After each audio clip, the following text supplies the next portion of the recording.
came down to this.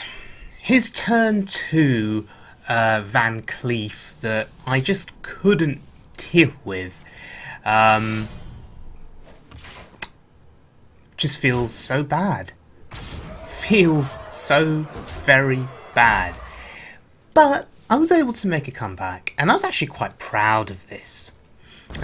Some pretty intricate plays here, involving the Death Rattle minions. But we were able to clear the Van Cleef.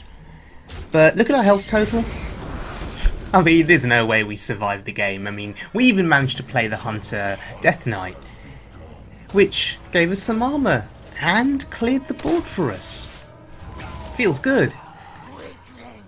But it's 7 health, including armour. Is there any way we survive against Miracle Rogue? No, he plays a haha with a cold blood, and that was enough to seal the deal for him. Feels really, really bad. So my troubles with Hunter would continue against Pirate Warrior, and I was able to once again attempt a comeback. You know, we were able to even steal his Corcoran Elite. Once again, with a bit of creative plays with the Death Rattle minions, so that was pretty good. But we're at full health. And really it came down to one turn.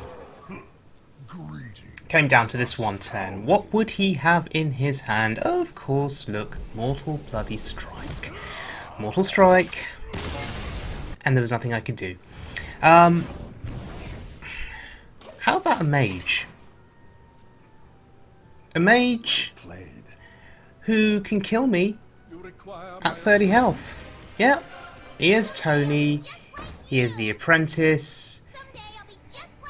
Yeah, I wasn't sticking around for that. So, here we are. The Terrapinandspin Death Knight Hunter. I don't know, was it me playing the deck incorrectly? I'm not sure it was. I think I just had bad luck. I think I just didn't get a good early curve in some of my games. And my opponents were just able to steamroll me. Very rarely did I get to a point where I could have value with Deathstalker Rexar in terms of creating zombie beasts. I never saw ends off value. I was just basically dead to aggro decks before we got to the late game. So it's still a very fun deck to play, and maybe it would fare better against mid-range decks, maybe even control decks. I mean, there's some really good value in the deck. You can do some crazy things with Nerubian Egg, Devilsaur Egg, and Play Dead and Feign Death. Strangely, I won all of my casual games with this deck, but didn't do very well on the wild mode ladder on ranked games. And this deck, actually playing this deck on the ladder, knocked me down to rank 5 from rank 4, which was quite upsetting, really. So I still think it's a good deck, and actually that mage who was about to destroy me with Antonidas, he befriended me and said that he was sorry. It was a nice little chat. And he said he was sorry for dropping me to rank 5, but he said that this Hunter deck, he still said it was pretty good, and he said with some refinement it could probably go quite far, and I think really that's what it needs. It needs refinement. Some of the early game can be very slow if you just end up with Nerubian Eggs on the board and you can't do anything with them. So that can be an issue. But let's actually have a look at a game against a Warlock here. And there you can see me at rank 5, sad face. But anyway, that opening hand has to go. Not good enough. Okay, and that's a better opening hand, but it's not much better. I mean, Quick Shot can deal with something. The Bloatbat is good, but if you're going up against... Oh, that's good. If you're going up against Reno Lock, playing big minions, the damage from the Bloatbat doesn't do very much. Bloatbat is excellent against Pirate Warrior. It's excellent against Shaman in particular because of the totems, but But otherwise it isn't great. Now, seeing a second Mistress there doesn't feel great. And I'm not going to play it yet. I just want to get the hero power in. I want to play around AoE as well. Here's the coin. So Demon Wrath could be a possibility. Okay, so he's just going for board here. He plays the Swamp Ooze.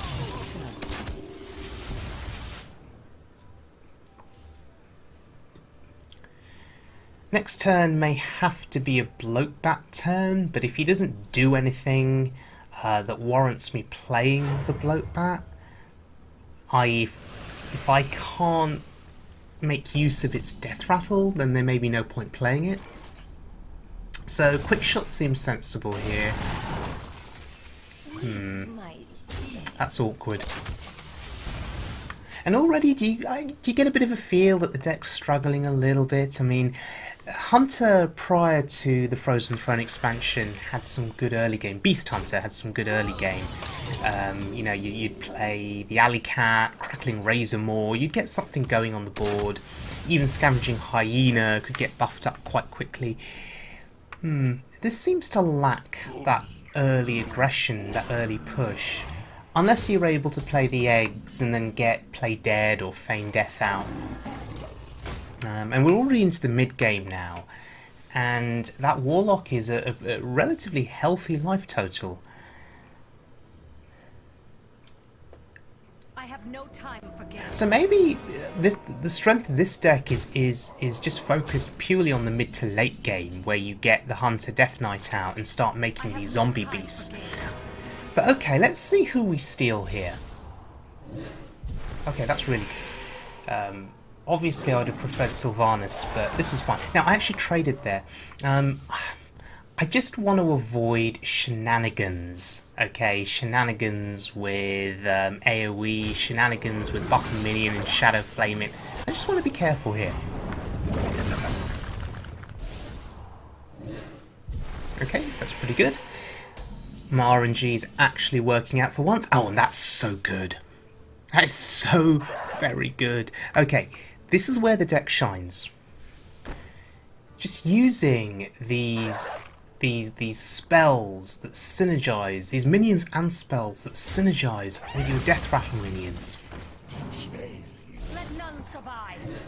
And now we seize the initiative, we seize the board, and we just push. This is really good. Now, debating playing the 3-drop. Do we play it? I don't think so. It's turn 8. It's Twisting Nether turn. The end is coming! Oh, okay. Oh, that's pretty good for him. Oh, actually really good for him. Okay. Oh god, that's brilliant for him. Wow. Okay, so he's just negated a huge amount of value in my deck. But here's the thing. Even if you lose your Enzoth, you still have your Hunter Death Knight. So you can still keep generating big minions and value. Okay, his health total is reasonably low. We are wary of Reno Jackson.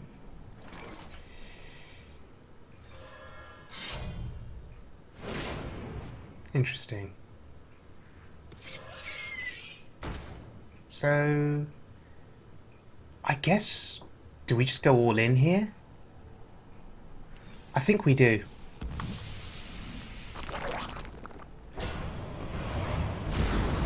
Okay, that's a better board. That's a better looking board for me.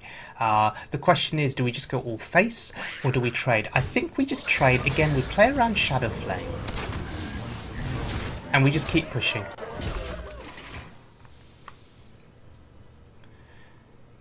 So, if he can't clear this board, I mean, he's essentially dead to... What's he dead to? So we've got 2 damage from the hero power. We have a weapon equipped for 2. That's 4. Yeah, no Reno Jackson, and it was game over. Okay, so we actually managed to win a game with this deck, which feels great. And I think that's a good example of how the deck was supposed to work. Despite the slow early game, you can push in the mid to late game. One of the plays that I think I would question there was me trading in with the Savannah Highmane into his minion. I need to revisit that play and look at whether it was correct. Maybe it was me being too cautious. I have a tendency to be overly cautious at times and not aggressive enough. So yeah, I need to go back and look at that. But anyway, I think this kind of a hunter deck needs a little bit more refinement before it's completely viable. Against Pirate Warrior, against other aggressive decks, it does tend to struggle. And I think instead of playing this deck, I think I would prefer to play a Reno deck, which can be very good against aggro, but also can stand the test of time against control decks as well. So maybe maybe a Reno deck is the deck that I should be playing if I want to get myself back to rank 4. Maybe a deck like this is good going from sort of rank 15 to rank 5, but I don't know. So if you guys have got any thoughts, please leave some comments under this video and tell me what you think. And if you have been playing Hunter in the Wild Mode ladder, tell me what decks you've been playing, if you've been successful with them, because if you have been, I'll consider certainly giving them a try. So thank you very much for joining me, everyone. I hope you enjoyed the video. If you did, please subscribe, and I will see you all again very soon for more Hearthstone fun.